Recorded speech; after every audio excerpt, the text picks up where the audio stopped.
Existem países mais sujeitos à queda de raios ou não? Sim, sim. Existem, inclusive, mapas que mostram a quantidade de raios por quilômetro quadrado por ano. Isso aí é feito através de... tem várias técnicas para se verificar isso. No Brasil, nessa norma de 2015, a gente utilizou um satélite que chama LIS. Ele fica monitorando o planeta e aí cada vez que tem um raio, ele pega a luz do raio.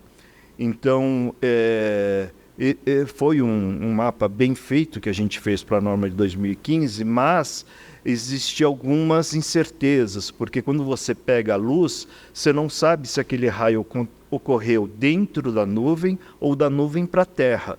O nosso interesse é o raio que vem da nuvem para a Terra. Esse é que vai destruir prédio, vai provocar incêndio, pode... o principal problema é desligamento de linhas de transmissão. Isso acontece muito, né? 70% dos desligamentos de linha de transmissão são devidos ao raio. Então, e aí, estudando através de sistemas em terra, que você tem sensores onde consegue ver o campo eletromagnético da corrente e consegue localizar esses raios, você sabe se aquela luzinha que o satélite olhou lá, se ela aconteceu dentro da nuvem, se ela aconteceu da nuvem para a Terra. E aí você consegue fazer umas continhas e saber em que local ocorreu aquele raio.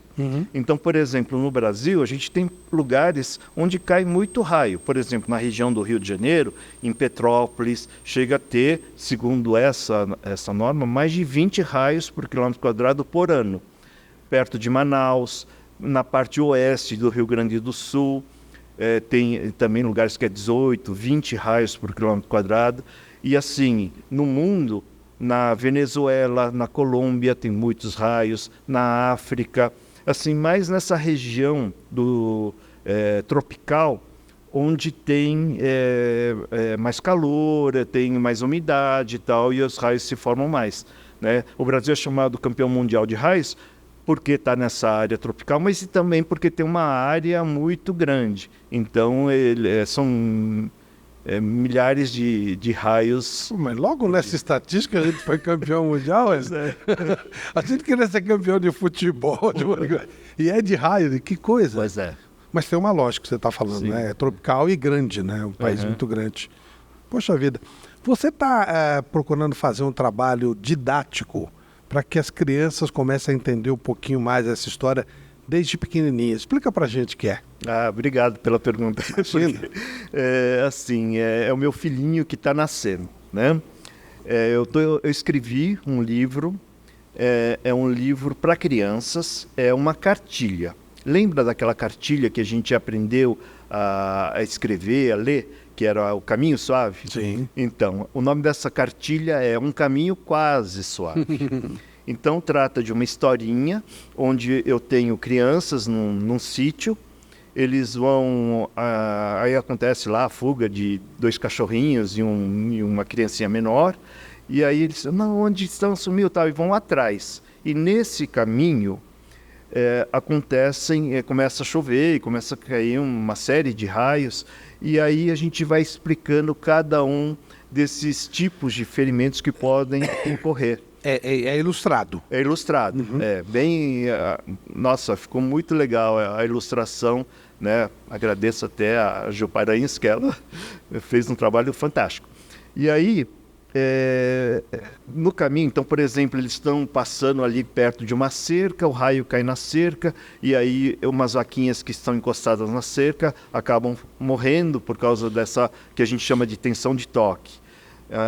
Aí mais para frente eles vão querer se proteger embaixo de uma árvore. Eles falam, não, o tio falou que não pode, porque se cair um raio vai ter descarga lateral. Aí nesse momento está indo um cavalo ali e cai o raio e ele acaba se acidentando também. Aí uma pergunta, não, mas será que foi tensão descarga lateral? Será que foi tensão de passo? Não, está longe da árvore, então foi tensão de passo. E a gente vai explicando o que é isso, que é tensão de passo, o que é... E assim, aí depois eles vão num camping, tem barracas, aí acontece um vendaval, o negócio, aí a gente explica a questão de como se proteger dessa tensão de passo, né? Ficar com as pernas juntinhas, ficar de cócoras, aí eles vão se abrigar dentro de um carro, mas aí acontece uma coisa que já é mais rara, mas tinha uma linha em cima desse carro, aí o raio atinge a linha e a linha cai em cima do carro e começa a faiscar devido à energia elétrica, não mais do raio. E aí tem uma outra forma de você proteger, sair do carro, né? As crianças vão pulando assim com os pezinhos juntos, e aí até ir num lugar protegido, aí acontecem várias coisas, e aquele local protegido mostra o que você precisa ter num local protegido, né? Um sistema de alerta de tempestade, você ter os DPS ali na tomada, você ter, tirar às vezes os equipamentos das tomadas. Isso a gente tenta explicar de uma forma ilustrativa para mostrar para as crianças. Para a criança, uma linguagem bem simples. Se bem que eu acho que muito adulto vai gostar de ver isso. Eu estava pensando nisso, para aprender, claro. Alguns tabus que eu queria que você nos ajudasse a esclarecer. Um raio pode derrubar um avião? Olha, até pode, mas é raro, né? Então vamos lá. O avião, em geral, ele tem uma carenagem metálica. Só para você ter uma ideia, todas as aeronaves comerciais são atingidos todos os anos, pelo menos uma vez por raio, tá? O que acontece? O raio vem vindo, o avião está passando, ele pega a parte metálica e sai por um lado e vai para a terra. Não acontece praticamente nada, né? Nem turbulência, nada? Nada. As pessoas nem percebem. Não percebe. Vai ficar uma marquinha ali na carenagem de repente, né? Agora, em decolagem e aterrissagem, você precisa muito dos equipamentos, né? Daquele controle todo. Então, se nesse momento acontecer uma descarga no bico do avião, onde eu não tenho aquela carenagem metálica, eu tenho por causa da comunicação, posso ter problemas, tá?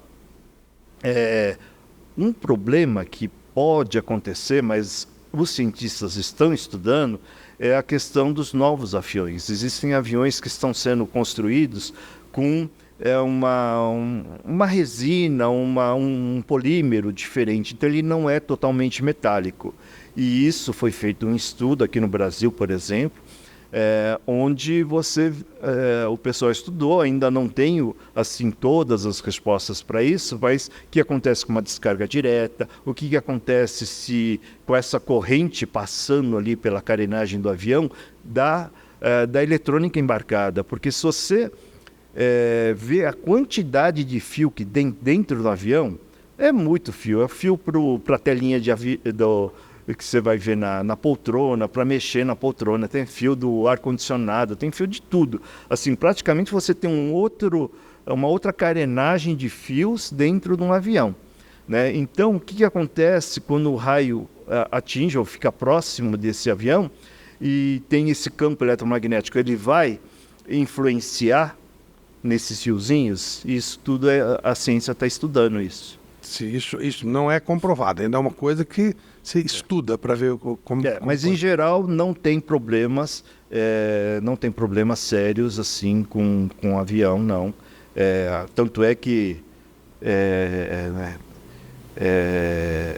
todos os aviões são atingidos por raios todos os anos.